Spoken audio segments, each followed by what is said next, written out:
এই মাত্র ধরা পড়ছে পদ্মার সেই বড় ইলিশ। ও মাশাআল্লাহ, সুবহানাল্লাহ, আল্লাহ। দেখছো ভাগ্য কি জিনিস। ফেলাই দিও না, ফেলাই দিও না, ফেলাই দিস না। বাহ বাহ বাহ বাহ বাহ, ওরে বাবা রে,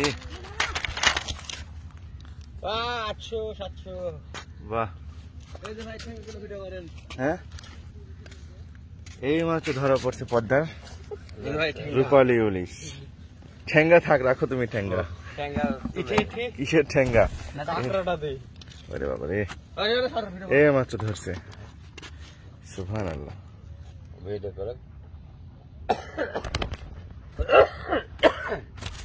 ভালো ধরা পড়ছে। কালকে এরকম 1.5 কেজি ওজনে ধরা পড়ছিল একটা, এবং আজকে আবার ধরা পড়ছে এই মুহূর্তে। বিশাল ইলিশ।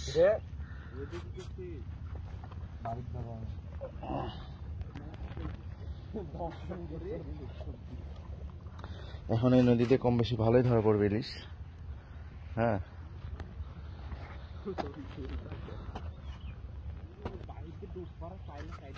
এসব ইলিশ সচরাচর দেখা যায় আপনার এই সাগরে, কিন্তু আমাদের দেশে এরকম ইলিশ কম দেখা যায়।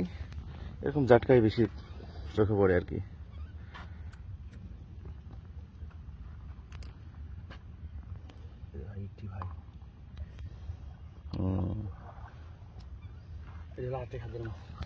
সেই সাত লালটি মাছ ভিডিও করেন একটু।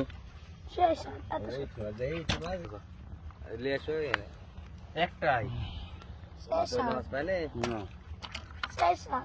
আপনারা এরকম পদ্মার ইলিশ খাইতে চাইলে যোগাযোগ করতে পারেন, জানাবেন, ইনশাআল্লাহ ব্যবস্থা করা যাবে।